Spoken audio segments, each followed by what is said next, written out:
All ready to go. I will call the October 20th meeting of Black Haven City Council. Please rise for a moment of silence, followed by the Pledge of Allegiance.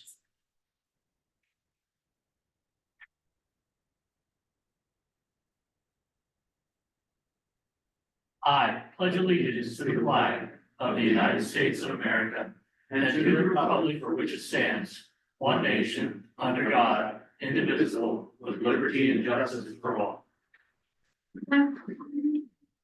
Roll call, please. Councilmember Alexander. Here. Councilmember Brandon. Here. Councilmember Brinker. Here. Councilmember Conklin. Here. Councilmember Missouri. Here, Stevenson. Here. Mayor Long. Here. Approval of the minutes from the October 6th regular meeting. So moved. Second. A motion, floor and second. Any questions or comments on the motion? Call for the vote. Councilmember Alexander. Yes. Councilmember Brandon. Yes. Councilmember Brinker. Yes. Councilmember Conklin. Yes. Councilmember Missouri. yes, Councilmember Stevenson. Yes. Mayor Long. Yes. Public comments and requests. Any comments from city taxpayers? Yes, sir. Mr. Mayor, my name is Norman Wolfram and I live on 205 North Summit Street. We're having a problem up there with parking with, of course, students. No parking on one side on 4th Street and sometimes there's no parking at all on 4th Street through the street sweep. Presently, it's 25 foot wide in my driveway at 205. And at 128 North Summit Street, which is one block down, the width of the road is 30.2 feet. So that's considerable narrowness down to the school buses have a problem, fire trucks have a problem, ambulances, garbage trucks. There's many times that the mirrors have been broken off of vehicles. And I went around and talked to all the residents that live on North Summit Street and 4th Street that have a driveway coming off of North Summit. They were all in agreement to try to restrict one side or the other, no parking. It's been very, very difficult to get out. So we would like council to consider no parking on maybe either side. You look like you want to say something. You keep looking over at me, so. No. Okay. Thank you. Obviously, we can't consider that this evening. It's something that we need, that was on the agenda We'll study it. to make it, but we can look into that and, you know, perhaps discuss it in a future meeting. Thank you. Thank you. Anyone else? Okay. Use request. Use of North Grove Street for the 2026 Old Corner events, second reading. This is the second reading of this request for a street closure. Sean Dale is requesting to close Grove Street from Willard's Alley to East Church Street for outdoor dining and live music for May 22nd, June 5th through 6th, June 19th and 20th, July 10th through 11th, July 24th and 25th, August 7th and 8th, August 21st and 22nd. And he is here if you have any questions. Anyone have questions? Anything changed, Sean? Nothing's changed, sir. I move the second reading. Second. Motion and a second. Any other questions or comments? Call for the vote. Councilmember Alexander. Yes. Councilmember Brandon. Yes. Councilmember Brinker. Yes. Councilmember Conklin. Yes. Councilmember Missouri. yes, Councilmember Stevenson. Yes. Mayor Long. Abstain. 4C, use of Perry's Alley at North Vesper YMCA trunk or treat. This is the second reading for this street closure as well. This Block Haven YMCA is requesting the closure of Perry's Alley and Vesper Street from Water Street to the levee on October 30th from 5:57 for their annual trunk or treat event. And I'll work with them and with our police department and public safety or public works to make sure that residents can still get in, and that the fire will talk to those residents, because I know that was a big thing last year as well. And the vote for me. I'll second. Motion floor and a second. Any questions or comments on the motion? Call for the vote. Councilmember Alexander. Yes. Councilmember Brand. Yes. Councilmember Brinker. Yes. Councilmember Conklin. Yes. Councilmember Missouri, yes, Councilmember Stevenson, Yes. Mayor Long. Yes. 4D, use of Zendale Park for the Working Woodlands 2026 Frozen Snot Race. Frozen Snot is requesting use of Zindle Park on February 7th, 2026. The route is attached and is the same as previous years with the addition that was added this year, with their 25K route. And if it is approved, I'll work with them to make sure all of the rules are adhered by. And we do that race. Move the request. Second. Motion on the floor, a second. Questions? Call for the vote. Councilmember Alexander. Yes. Councilmember Brandon. Yes. Councilmember Brinker. Yes. Councilmember Conklin. Yes. Councilmember Missouri. yes, Councilmember Stevenson. Yes. Mayor Long. Yes. Any other requests? I have none, Your Honor. Okay. Public hearing. Consideration of resolution number 2025-42. This is a resolution that, if adopted by council, would authorize the intermunicipal liquor license transfer for the Haven Exchange LLC from Porter Township, Clinton County. After Your Honor swears in anyone who is interested in testifying as part of this public hearing, it is being broadcast. And on behalf of the requester, Paul Ryan, partner in Koploff, Ryan and Hauser, is here as well.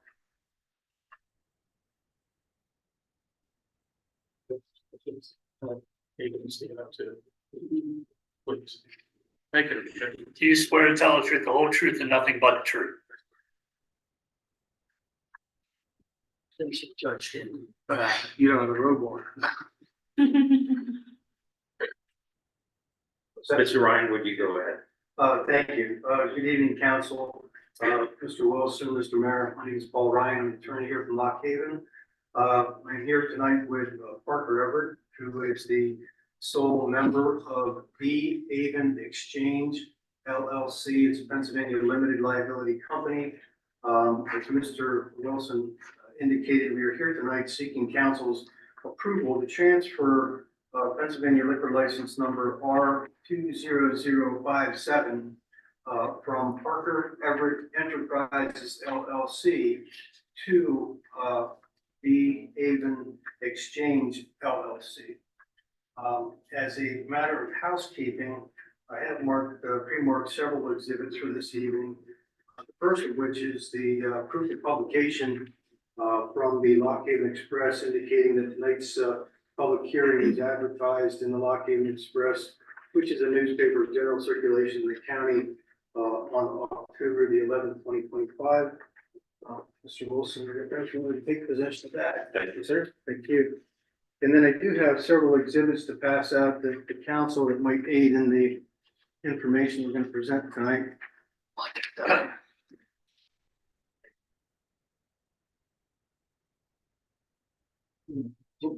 I see that.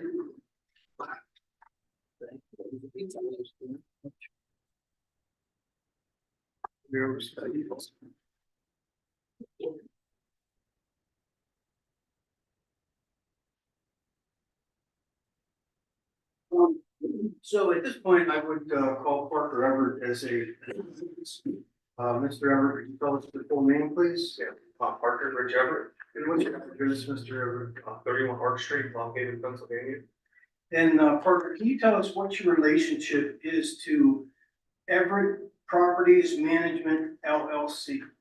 So, And did Everett Properties recently purchase 104 East Main Street, Lock Haven? yes, And is that the site of the former Northwest Bank building? yes, And do you have plans to develop that building? yes. And what are your plans in general with respect to the development of that building?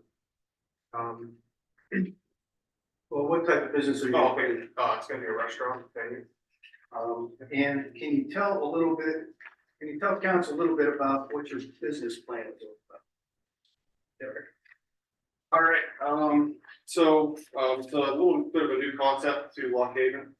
I'll pass these out, everybody can read over here in a little bit, but, it's gonna be a self-pouring tap system. You'll get a card or wristband, you have to check in when you arrive, you have to present an ID. We would pour up to 2 drinks, not in total, but you can pour them by the ounce. It's gonna be an open space, a lot of standing tables. It's gonna be like more of a, social atmosphere. We wanna try to do more events than just a bar restaurant. The menu will be a smaller menu, just crafty, nice little things to eat, try, sample some alcoholic drinks, maybe some games, different things. Pretty much it. Have some thought, you can hand that out.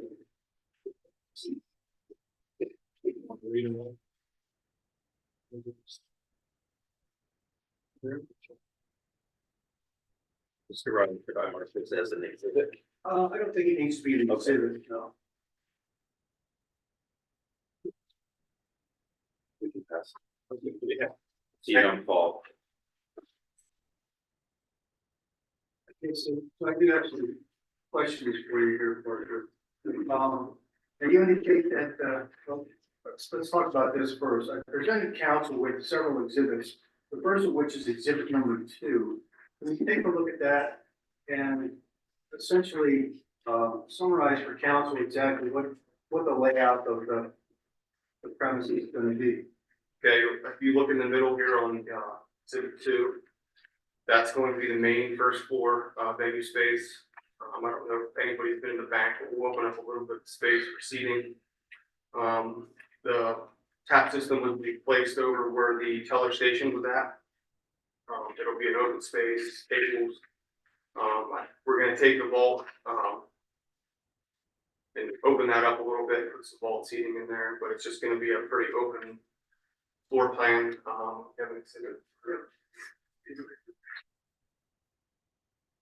Exhibit 3.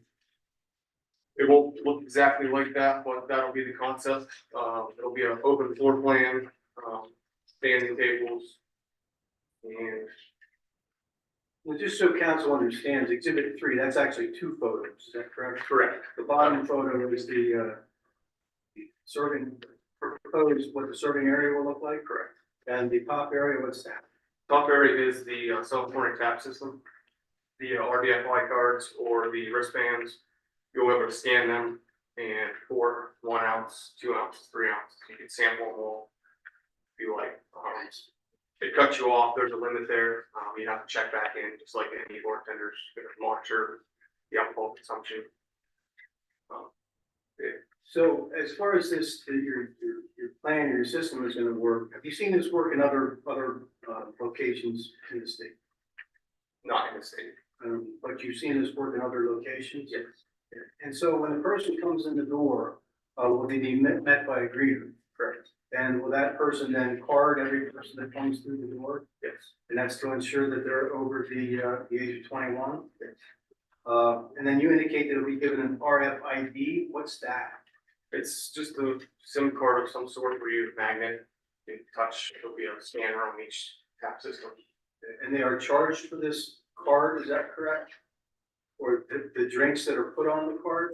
Correct. They're only charged for what they pour. And what is the maximum number of drinks that you can get on a card at any one time? 2. And after a person finishes 2 drinks, do they have to then go back to the person that checked them in to have the card refilled? Yes. And will there be other employees in the establishment as well? Yes. And how many employees are you anticipating that you're gonna have? We'll have one person at the front door, greet people, checking them in, get their card set up, and then they'll have somebody that monitors the actual tap system. Just because sometimes people don't understand how to do it properly, and then you'll have somebody that walks around, helps clean out plates on tables, make sure everybody's good to And what's the maximum number of employees you're anticipating to have? 8 to 10. And will there be one of these employees appointed as a designated manager for the establishment? Yes. And must that person go through the Pennsylvania Liquor Control Board Responsible Alcohol Management Program certification? Yes. The other employees, will they also have to go through the Pennsylvania Liquor Control Board server certification for the Responsible Alcohol Management Program? Yes. You mentioned you're gonna have food also, is that correct? And, is that gonna be a counter type service? Yeah, so the concept with the venue is to be more of a self-service type of venue. There'll be QR codes on all the tables. There'll be waitresses that walk around. You can also help take orders, but I want it to be something where you can go sit down with some friends, easily order a appetizer for the table. Each code will be coded to that table, so you scan the code and you can place an order on your phone. The walls will tell you when it's ready. So, you indicated it's a self-service type, establishment. You agree though, however, that everything will be monitored from the time that somebody walks in the door until the time they leave. And just so we're clear, this is not a pay one price, all you can drink sort of situation. How many seats are you anticipating having in this place? Initially 40. And, will there be any type of security within the premises? Yes. And without giving away exactly what your security system is gonna be, do you have a company coming in to, provide security for the premises? Yes, Keystone Security. What days of the week do you anticipate to go through? We're anticipating initially Thursday, Friday, Saturday, and Sunday. And what hours during those days are you anticipating? Friday and Saturday might change, but we're looking to be open from 4 PM to midnight. And, are you going to permit smoking on premises? No.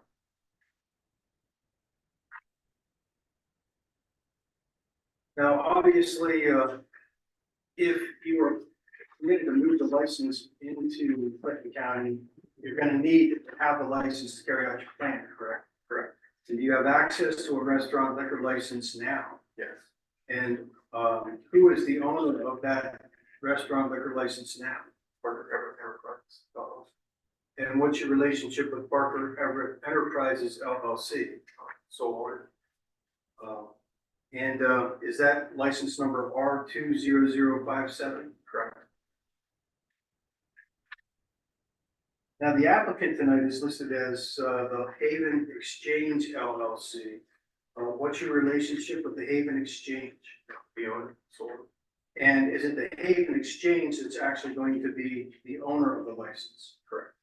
So you're anticipating that Parker Everett Enterprises, which is your LLC, is going to transfer the liquor license to the Haven Exchange, which is also your LLC. Yes. Where is the license authorized to be at this point? For what municipality? Porter Township. Is that in Clinton County? Yes.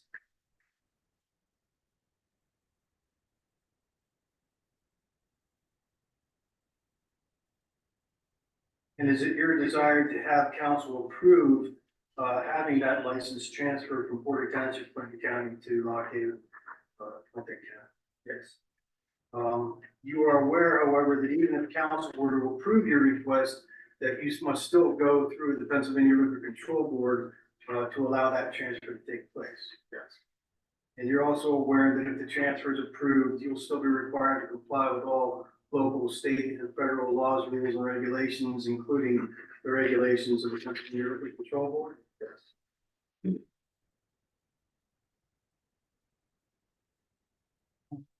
Those are all the questions that I would have at this point, council.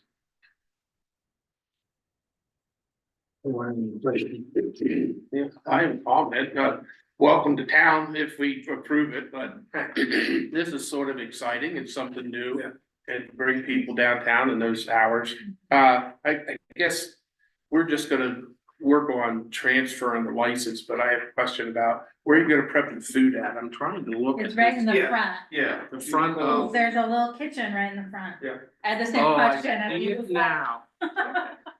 Okay, thank These you. haven't been approved from the city yet. Well, I was Still gonna say, working. there's some more hoops to jump through, Yeah. like the apartment on the second floor, that's, Yeah, so like I said, this is just a preliminary. is that like a Plans. rental or you can let people crash there? I wanna- B&B type thing? Yeah, that's kind of what I'm going for. I think I'm gonna try an Airbnb in there and see how that goes. It's gonna be a 2-bedroom, thinking about as long as it's all approved through the city and codes, be a little porch, it'll be private access out the back.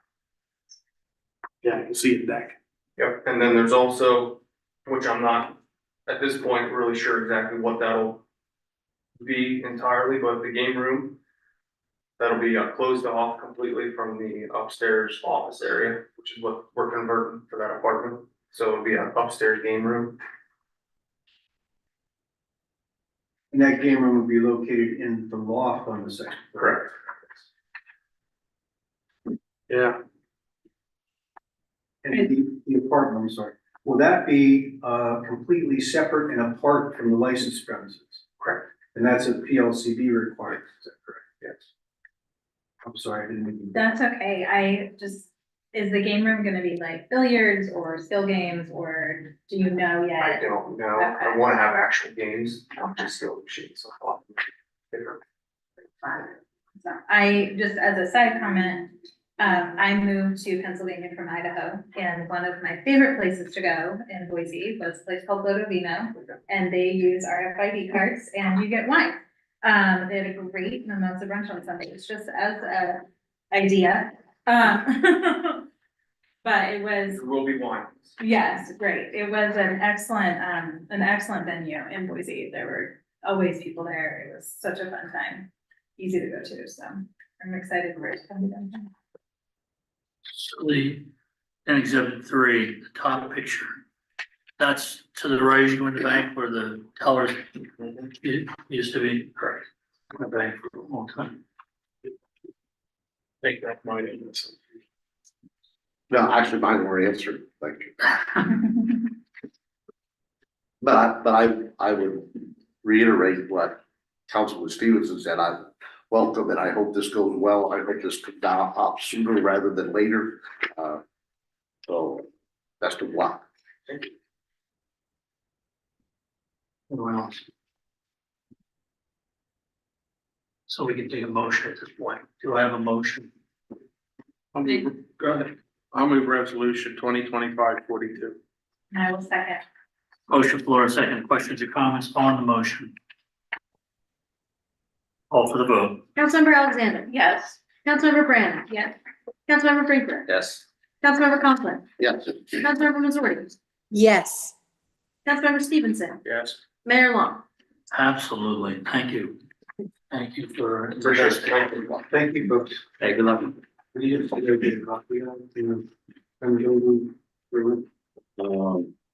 Depending on the state that the mayor is in and maybe sign. Well, that's what, Haven't gotten there yet. Wasn't sure how they were gonna vote. that's heavy Pepsi. That's okay, we don't need it like today, but, you know, just so we get confidence. Good luck. Okay, thank you very much, folks. Appreciate Thank your you. time. Thank you.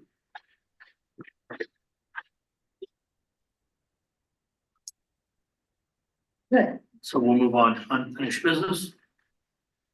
6A, consideration of the allocation of $9,561.33 to the Center for Community Resources. As council is aware, we've received distributions from the Pennsylvania opioid settlement. And the most recent qualifying disbursements are a total of $9,561.33, which is the sum remaining from 22 and 23 to be dispersed by December 31st of this year. Since January of this year, crisis co-responder Eliza Shaw has been working alongside the Lock Haven Police Department. This partnership pairs a mental health and addiction specialist like Eliza Shaw with officers to respond to calls involving those issues. The program de-escalates situations, connects individuals with appropriate services, and diverts people from the criminal justice system to hospitals or care facilities to provide ongoing support. The co-responder program is a collaboration between the city and the Center for Community Resources and is qualifying use of the city's opioid settlement funds under Exhibit E, Schedule B, co-responder and or alternative responder models to address OUD-related 911 calls with greater expertise. Crisis co-responder Eliza Shaw is here this evening to discuss a little bit about the program that's been going on these many months with her help. And finally, the recommendation would be to have council make the donation of $9,561.33 to the Center for Community Resources to help support this program to continue in the future. And a reminder, Hi, my name is Liza. I couldn't have written a better description myself. But just to provide a little background on who I am. I am originally from Center County. I've done EMS there for the last 21 years. But in addition to that, I've also worked with drug and alcohol while I was there, as well as I was a probation officer and supervised the drug court in Center County. So, addiction and opiate use disorders and stuff like that, I have more than gotten my feet wet. But as far as the position here, one of the great things about it is so adaptable. We've really been able to kind of make whatever we want out of it, and that can expand, everything from sitting in with victims, watching kids when the officers need to do what they do with the kids' parents, death notifications, anything related to crisis, mental health, substance use. We had one off the top of my head, an incident with a young woman suffering with addiction that we got on the phone and got a vehicle set up to come and pick her up from town and get her to rehab that afternoon. And we can kind of build upon that as needs come out, but so far it's been a pretty awesome thing to be a part of and to keep going on.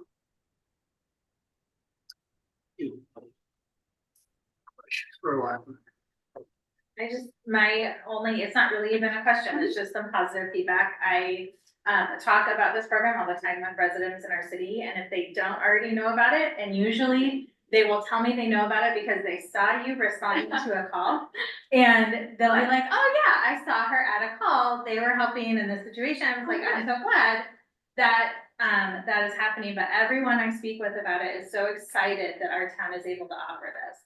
It's a huge help for people experiencing those mental health issues. It's a huge help for people experiencing homelessness. I know I've seen you as I've driven by, you've been talking with some of our homeless members of our community, and it makes me really happy that we as a city are able to provide this for our community.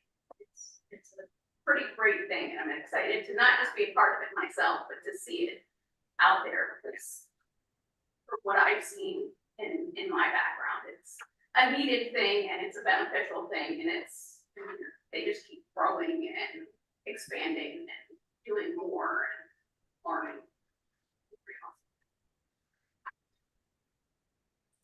Anyone else? Yeah, first off, thank you for what you do for us. And as a community our size, the first I heard about this several years ago, I was excited how quickly after that we got involved in that kind of program. And thank you so much for what you do for us. You're exactly right. For a city our size to have this service is a real benefit, and I hope that you love the city as much as we love having you here. I actually lived here 15 years ago while I was in college at Williamsport, commuting back and forth, so I have a little bit of background. So just out of curiosity, with what you're doing here for the city and the residents, what is your take? Are you seeing a lot of needed issues that you're going to? Like, do you feel overwhelmed? Can you talk about a little bit about like what you've seen since you've been here? My overwhelm threshold is pretty high, but I mean, it's a massive need, and that's everywhere. And part of the neat thing that we've been able to do in the city that differs from some of the other co-responder programs, because I'm currently funded by a grant that's gonna expire, and there are 2 other co-responders in Lycoming County. that came in on that same grant. And what's unique about this is I've been able to go out with the officers on everything, from parking complaints to domestics to everything. And, I think it's been huge for me for learning and getting the officers to trust me. But also it just shows how many situations that may not seem mental health or be registered as mental health because the comm center documents all of that, but a simple parking complaint can turn into a crisis that needs to be kind of de-escalated. So it's very difficult to keep track of those numbers, but they're high as it is, but in reality, it's probably higher than that. Okay, thank you. Not to make light of it, I'm just, so if we give you a tent and you park it on Norm's front yard, you can watch the parking on North Summit. Sorry, I shouldn't have said it out loud, but that's what I was thinking in We terms. had issues with tents. Don't worry, he's leaving. Yeah, yeah. We've only got a few. Anyone else? Do I have a motion? I will move the consideration of the allocation. I'll second. Motion floor and a second. Questions? Call for the vote. Councilmember Alexander. Yes. Councilmember Brannan. Yes. Councilmember Brinker. Yes. Councilmember Conklin. Yes. Councilmember Missouri. yes, Councilmember Stevenson. Yes. Mayor Long. Yes. 6B, consideration of ordinance number 2025-09. This is a topic that we've discussed the last couple of council meetings. And this is a repeal of the portion of the city code, chapter 380, article 10, which is called regulation of pedicycle and non-motorized vehicles, replacing it with article 10, regulation of other vehicles. This includes regulations for electric scooters, electric skateboards, electric unicycles, skateboards, kick scooters, personal assistive mobility devices, which is like hover around, bicycles, e-bikes, and does reiterate the state law that motorized pedicycle and motor scooters are actually vehicles and are only permitted on city streets if the operator has a state driver's license. At the suggestion of the city solicitor, the ordinance is written in a very clear way to say, first and foremost, where may this item be used? And then second, where is this item prohibited? And of course, all state laws apply, but in discussion with the chief of police, the different locations were gone over and put into the council's consideration on first reading. A motion. Yeah, I have clarification real quick, Chairman. The ordinance says 2025-06. The item in 6B says 2025-09. Oh, it is 09. Okay, thank you. You are correct. Then I will move ordinance 2025-09. Second. Motion floor and a second. You look like you have a question. I do have a question. When I look at A, electric scooter, what electric scooters are we talking about? So I'm trying to figure out a clarification of that. My kiddos have scooters. I've seen little kid electric scooters, but I've also seen the electric scooters that are zipping at 30 miles an hour. So my question there is, what parameter is an electric scooter? We talking the kid one that we're getting from Walmart? Or are we talking the one that's zipping 35 miles an hour? Because they're on the road. So if I look at that, any electric scooter can't be on the road. And I've seen college kids, I've seen other kids zipping through. So if we say electric scooter, are we putting restriction on?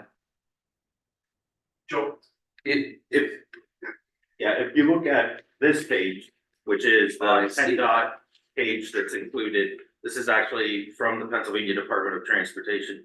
You can see that the electric scooter that they show there, which kind of looks like what is called a kick scooter, but it's an electric version of the kick scooter. By state law, those may be operated only on private property. They're prohibited on all public streets, sidewalks, bike lanes, And in the city would also be excluded from the levies linear walkway. So my question is, are we doing anything with big 40 mile an hour, 35 mile an hour scooters? Because that's not on.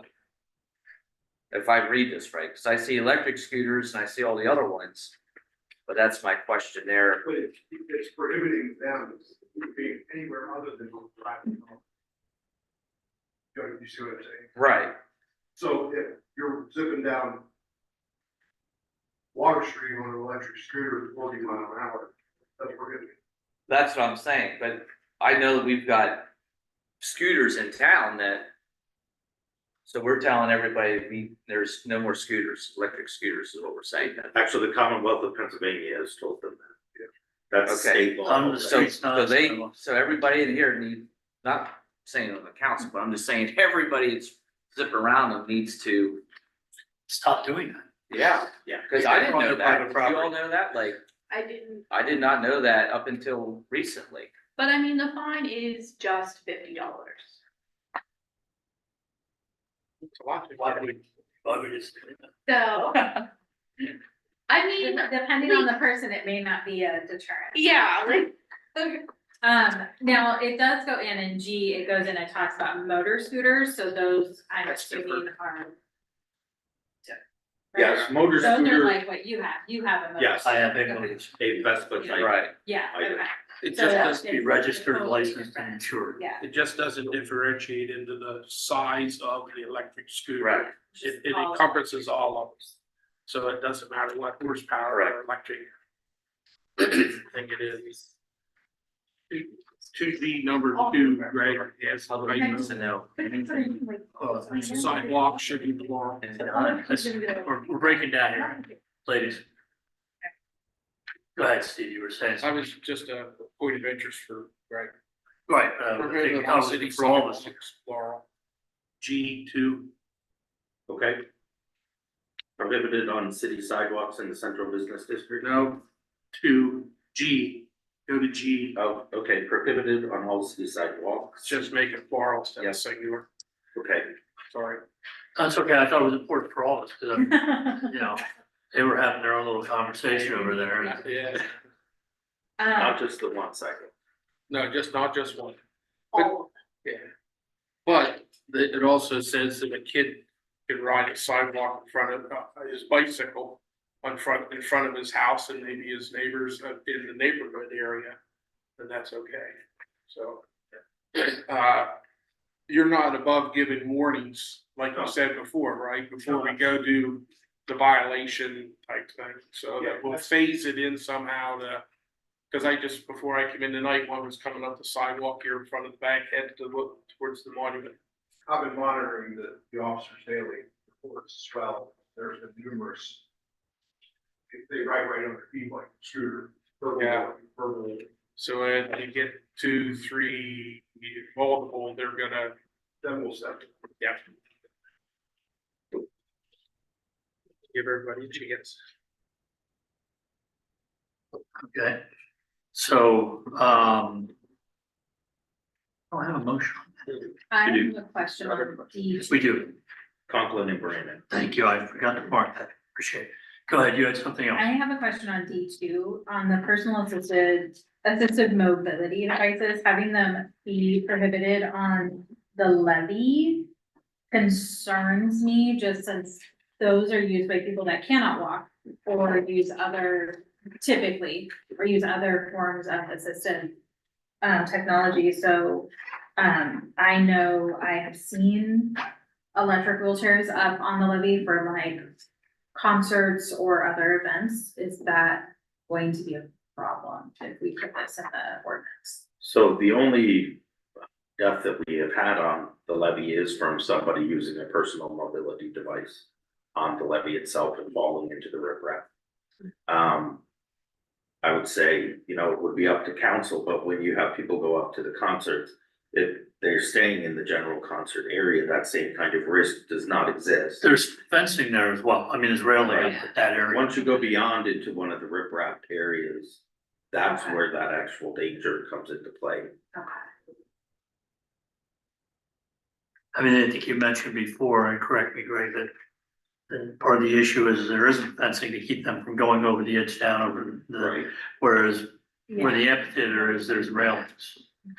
I more wanna make sure that in 30 years, when somebody is on an electric wheelchair on the levee, they don't get a ticket because they're there for a concert series and not there to roll up and down the levee. Because it can be added with clarification, because it hasn't been advertised yet, Okay, beyond the Corman Amphitheater on the levees Slinger walkway. okay, I think that would. That's a good one. Yeah, I think that would be a good addition. Yeah, they'll have boomer boards by then, so they won't. Yeah, I know. Yeah, they'll be- We're just gonna be. They'll have something by Anything else? Anything from the public, any questions?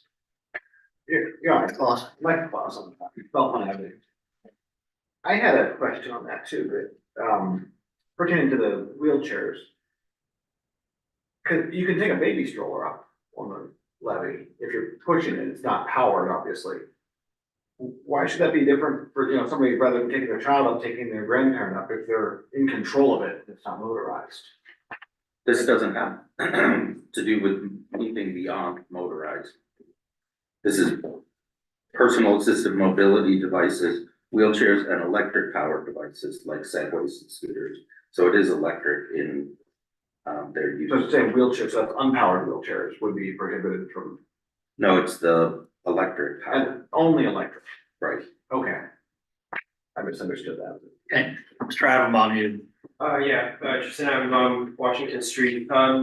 For the fine, has a fine structure, like a progressive style of fine been considered, where you start with a lower level of fine, so it doesn't impact people who are at a lower socioeconomic level, still gives them the repercussion, but then can progressively scale, so that people who actually have the money to essentially ignore the ordinance eventually do have to respect it because it becomes too much of a cost to them. That actually is almost always something that the judge takes into consideration. So, I'll give a property maintenance example. So the first time we go to your property, you can be fined up to, let's say, $500. And the judge will likely give you a $50 fine. The seventh time you're in front of him, it's going to be significantly more than the amount that we say is the minimum. So the more you appear for the same thing in front of the district magistrate, there's definitely gonna be consequences from the judge for that.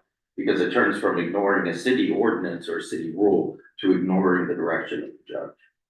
Which has much more severe consequence, obviously. they get rather upset about that. Yeah, they're not big. And it does take no less than $50, so music had to. Okay. And then would it also be with a judge that essentially determines if that goes beyond just a financial fine? Or would that need to be in the ordinance that if somebody goes even so far beyond, is there a way to ensure that it remains a fine, or if the city wants to make it go beyond a fine, like jail time or something like that? I would be concerned that somebody, for some reason, could get put in jail for riding a scooter on the sidewalk, which could hurt someone, but in the end, we should be able to resolve it without that sort of thing happening. Our old ordinances did say that you could be fined or put in prison or a combination thereof. This does simply say that it's fine. Okay, so is that still an option, or is it essentially not an option because it's not an option? It would, again, probably be up to the judge. Okay. But again, it probably wouldn't have to do with this ordinance, more, It would be over the more- fact that you ignored me. Right. You know. Probably it would be, I'm not a judge, but it would probably be what you said coupled with not having made any of the payments on prior funds. Right. Or you injured somebody in the Yeah. process. And then that's. That would be, yeah. Yeah, that's, yeah. Any other questions? Call for the vote. So, I'm sorry, so are we working it with an amended? Yes, if you look on personal assistive mobility Right. devices. I just wanna make sure, because I wasn't asked to amend my motion. So, I did switch that so that it says electric wheelchairs and electric powered devices like segways. And then personal assistive mobility devices, number 2, it will be added beyond the Tournament Amphitheater. And then under G, sidewalk will be made plural. So do you want to amend your motion to My, include those? my motion is amended, I will still second. Thank you. just want to make sure. And you're fine. It's good. Anything else? Just making sure. Call for the vote. Councilmember Alexander. Yes. Councilmember Brannan. Yes. Councilmember Brinker. Yes. Councilmember Conklin. Yes, Councilmember Missouri. yes, Councilmember Stevenson. Yes. Mayor Long. Yes. That's first reading. We will be going through it again. First week in November. Okay. 16, notice of the award of $8.8 million loan. Well, anyone who has read any local newspaper in the last week already knows this, because everyone got to it before we did, but Penvest did award the city $8.8 million for the next phase of improvements for the city's water system. That includes the installation of 2 wells and a pipeline to take those to the Central Clinton County Water Filtration Authority, as well as upgrades to the city's pressure reducing valves to make them safer and also replace the outdated ones that are currently there. News. Any other unfinished business? I had none, Your Honor. New business 7A, authorization to apply for low volume road grant. The Superintendent of Public Works, Jared Gist, has been working with PennDOT as well as the Conservation District to get to the point where, with council's approval, we will apply for a grant for Glen Road as part of the low volume grant for project that they have. This will be a multi-phase project. And the first phase will be tree removal and trimming to clear back near the Glen Road roadway. And then as years progress, we will continue redoing the surface of that road, which from the university up to Irwin is the section that we're talking. Do I have a motion? second. Take it back over here on these guys. Motion, floor is second. Any questions on the motion? Call for the vote. Councilmember Alexander. Yes. Councilmember Brannan. Yes. Councilmember Brinker. Yes. Councilmember Conklin. Yes, Councilmember Missouri. yes, Councilmember Stevenson. Yes. Mayor Long. Yes. 7B, consideration of intergovernmental agreement with the Borough of Mill Hall. The Hall Borough Council has requested a formal proposal from the city of Lock Haven to provide fire services to the borough starting January 1st, 2026. The city's fire advisory board met on this issue and put together a proposal which has been provided to Mill Hall and City Council for its consideration. The members of the fire advisory board have sent representatives here this evening, as well as the city's chief. Council has been provided the intergovernmental agreement, as well as the proposal put together for fire protection proposal for Mill Hall by the city's advisory board, as well as a tentative fund for fire services that shows the city's investment, as well as any funds that will come from Mill Hall as part of subsidy towards the city's operations. So with that, if there are questions. Anyone? When you, I assume you're here to answer more questions. When it says engine tanker, is that a minimum 1,000 gallons carried, or are you thinking to provide tankers? In the short term, the plan is to have a 500-gallon pumper up there and eventually get pumper tankers that have at least 1,200 gallons of water. Okay, because it said committed to 2 additional engine tankers in the agreement, so I had a question on that. Okay. I also had a question on the proportions of paying back that $500,000 tax. Do you think that the division of the funds are proportional to the amount of work, response, and responsibilities to this agreement by each company. I'm questioning the even division of all that when I know the division of work will not be in those proportions. So I just wanted to say that that was my question, I guess. Okay, so the reason it's split like that is we have Citizens O's and East Side both have equal numbers of members that live in Ball Borough, Bald Eagle Township. So we felt that both companies should get an equal amount split. That makes sense. Well, are they the same members that respond here in Lock Haven when there's a call? It can be, but living up there, obviously, they're not running as many calls, you know, down here.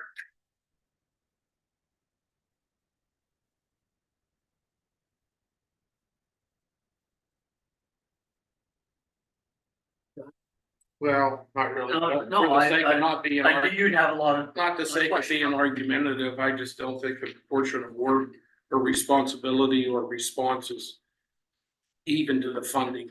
I was thinking more of a 40-10 or 45-5 even.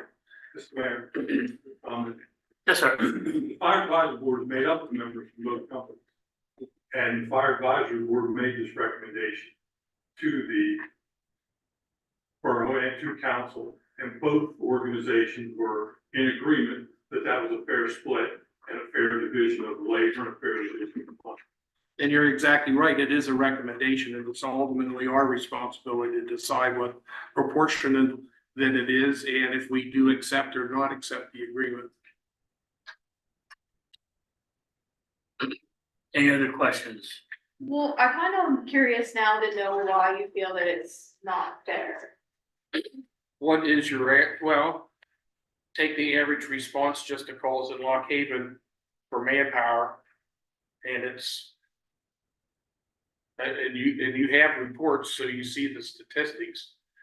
I think it would be the same amount of response to the Mel Hall area, even if somebody lives up there.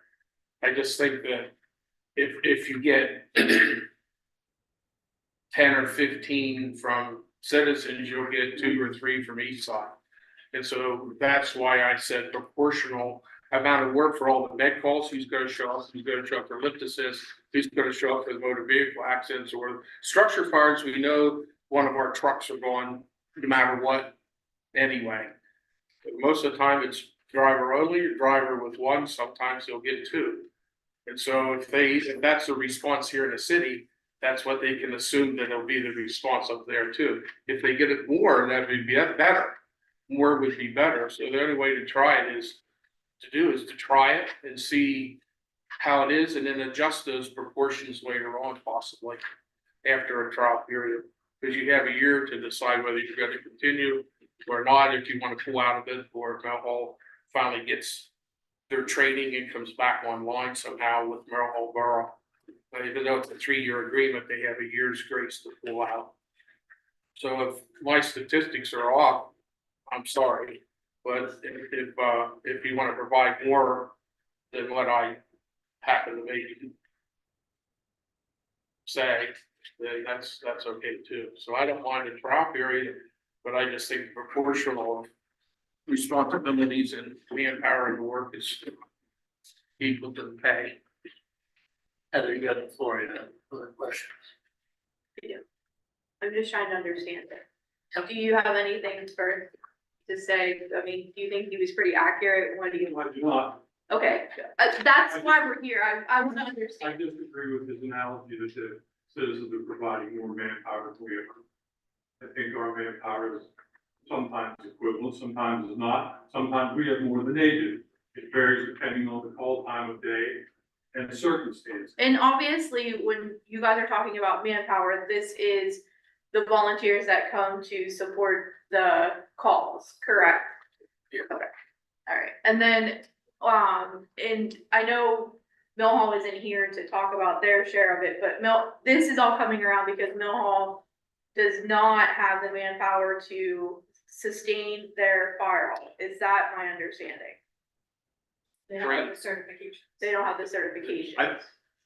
That is really a question for Mill Hall. Okay, For us, all we can say is we were, as a city, invited to provide a proposal. I guess like, cause my point that I was trying to make with that is this temporary or is this something that, like, if we're gonna do a 3-year deal and Steve is saying that it's, contingent on a 1-year trial basis, I don't wanna be 6 months from now and be like, oh, Mill Hall wants their fire stuff back, like.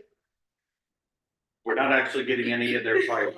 But I mean, We're like, using all of ours. okay, so then when they're ready to take responsibility for their area, then we're done. I don't know that we can say that. What we're deciding tonight is on this agreement. Where it goes Okay. after that, we don't know. Okay, alright. Any other questions? Go ahead, Tammy, and then I'll get over to Jeff. In our ordinance, no, in our agreement, not an ordinance, we specifically cite the sum of $32,350 annually, but in the draft proposal for Mill Hall Borough, we say it is based on a 0.5 mil assessment of their property taxes. Is there a way, like, I don't know how often their property taxes are reassessed, but if they reassess at a higher amount, we would want to get that higher number, I'm sure. Is there a way that we could write this to say that it would be based on that 0.5 mil assessment, or is that not possible? That's how I understood it, it's at Yeah. $500,000, whatever that Yeah. $500,000 is, that's. Yeah, it is based on the house. Okay, okay, So that's a estimate amount okay, that, what their $500,000 would come to based on their current okay, tax roll. okay. Cause they passed it agreeing to the $500,000 situation, right, already? Not yet. Waiting on us. Okay. Jeff, It's number 5, the 2 additional engine tankers. What's the cost for the city to purchase those? If you're looking brand new, it's quite a bit, close to $1 million. But that doesn't mean you have to get new.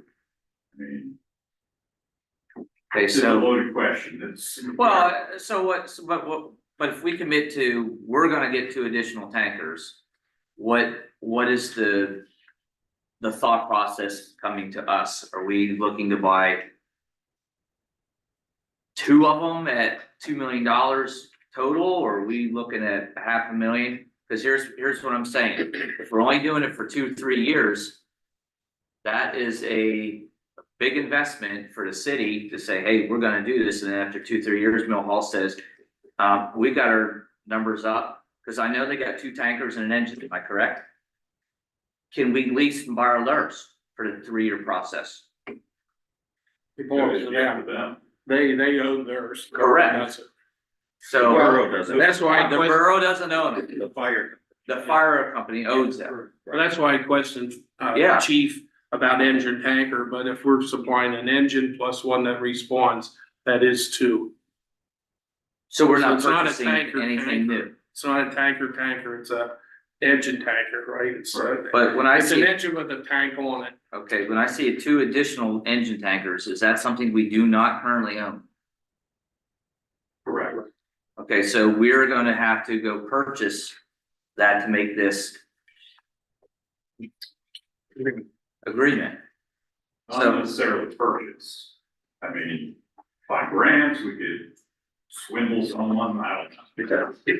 Lease. Don't go through that. All right, so, We're not buying new today, correct, so. but it's so- something we're committed to I- eventually do. I understand it, so, all right, so if we lease it. What would that cost the city? So when I look at the $500,000. Are we in the hole?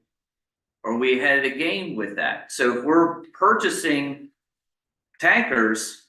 And it costs us more than $32,350. Is my math right? We're losing more than what we have gained. Possible.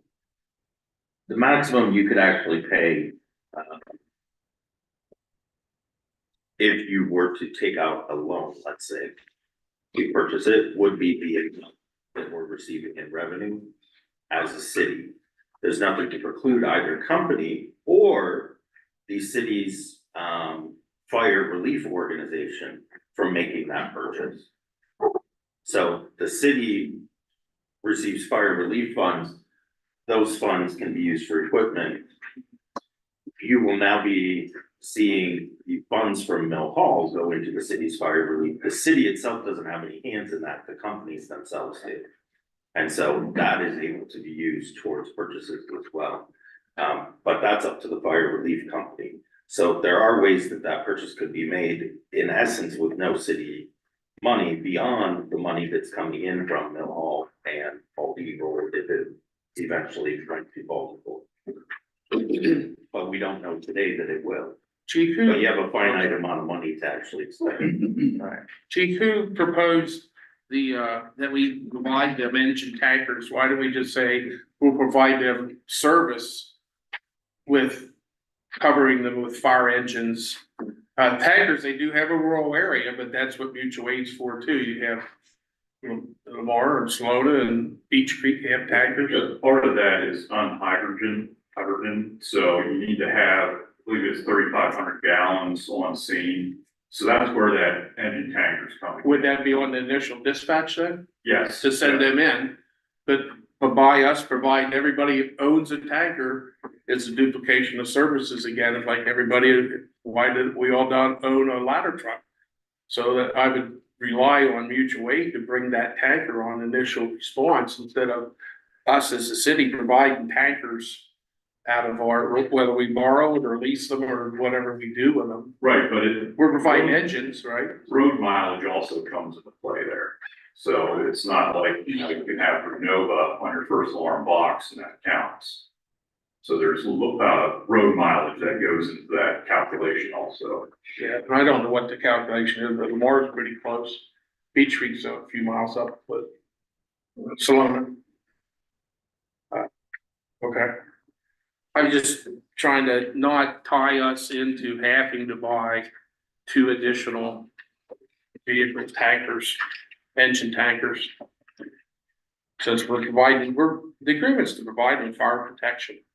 So we utilize our outside sources too, because they use us, we use them. It's a mutual aid agreement, so I don't know if that section should be struck or not. Well, and perhaps because it says, although manager pointed out that hire companies themselves or fire relief, the agreement says the city shall commit. That, I think that's a big expense for potential just 1 year. Unless the numbers are out there that make it, to me, to have 5 still in there, I would have to see the numbers to make it financially doable. And I understand what you're saying, Greg, but I'd like to see those numbers there, because we're not talking a 10-year agreement, we're talking. Even 10, you're not gonna make. Yeah, I mean, it's, I mean, even if You that. can't lose money to do this. We're barely, $500,000 barely, if you continue back through, you'll see the cost breakdown of what we're paying for fire service here in the city. It's like approaching it's over $500,000. So we can't keep taking on additional expenses without at least breaking even on anything additional. And that $500,000 tax barely just probably does it. Without it, and then just buying 2 engine tankers. Yeah. Cause then when you're done with them, what are you gonna do with them anyway? Would we have to hire another driver? No, this is all volunteer.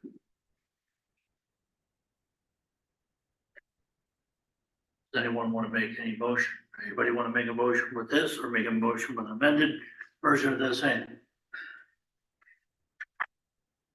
I'm going to move the intergovernmental cooperation agreement as presented. Okay, I have a motion as presented I will second that motion. and a second. Any further discussion? Call for the vote. Councilmember Alexander. I'm thinking. Yes. Councilmember Brandon. Yes. Councilmember Brinker. No. Councilmember Conklin. Yes. Councilmember Missouri. yes, Councilmember Stevenson. No. On his written. Mayor Long. Yes.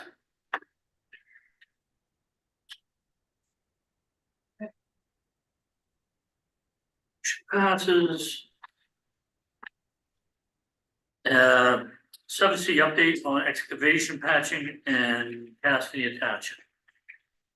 Council was provided a letter that I seem to have lost, but it is from the Township of Castanea requesting that some patching be done this year. And I did respond to that letter, giving the exact locations where the city is aware that we have patchings to provide. And as part of our patching project in the spring, those will be permanently taken care of. They all have been cold patched, and the water department has been directed to set a calendar to reminder regularly over the winter to continue to check those and make sure they're patched continually throughout the winter, so that there isn't an issue, but they will be permanently fixed in the springtime when we have the large patching project that. 7D, notice of the 2025 Clinton County Real Estate Assessment Appeals. This year, the assessment appeals won't take place until the end of October, which is a little precarious for the city when it comes to understanding how much you'll be able to collect from real estate tax. Part of the reason that that's really difficult for the city is this year, the properties that people regularly associate with Lock Haven Hospital, including one of those, which is $7,475,000 worth of current assessment, is up for appeal. Unfortunately, usually the people who request an appeal put down a value. The only value that was provided was to be determined.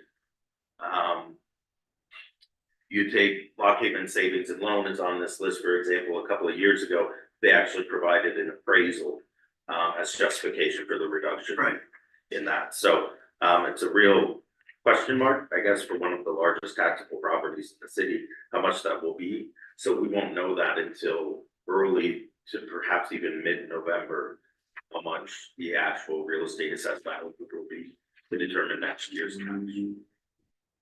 Hopefully the appeals board requires actual evidence instead of I just think my taxes are too high. Because that's sometimes what I would hear on that board. Yes, and we should be there too to cite our side of that case. They have the building, they have the land that's in the city. How they use it or not use it is their fault, not ours. So that is, they're saying, oh gee, we don't have anything in there except the emergency room and the rest of it's sitting empty. That's not our fault. Put something in there and then get some of your tax money back. So I hope we do attend and appeal and whatever else. Is that We usually have representation. So yeah. Okay, do we have any other new business? We did not. I do have one other matter when you get to there. I provided to each council member the 2025 highway aid budget. It is not purposefully in small print, but it is, I agree, small print. We did get the estimated amount for liquid fuels allocation from the state for 2026 in the amount of $219,160, plus the additional $5,400 for having agreed to turn back allocation. So in all, that provides enough money with the amount of money, small amount of money left on hand to do, as council discussed, North 3rd Street from Mary's Alley to West Water, North 4th, from the Railroad Street to West Water, as well as enough money to do Race Street from East Main to East Water. The reason we will have significant funds to do that really is because our project manager, Carter Simcox, who, being vigilant to what was actually done in Sunset Pines and being there regularly and looking over different invoices, we were able to cut off more than $40,000 from that project. So that made a huge impact on savings for the city from the original budgeted 400,000 down to 36,000 or 363,000. So really nice to see a return on that investment, and that will enable the city to do the projects that it had removed from community development block grant like it had intended to do. Good. Do we have anything else? Anybody have anything from their committees or boards that they serve? The library board is looking for a city library board member and a county one. I know we're the city, but shouting it out there in case somebody from the county is listening. But they have their applications available there. They're in the middle of there. Somebody reach out to me about it, if they contact or not. Anything else? Do I have a motion to adjourn? A motion to. For adjourn, thank you.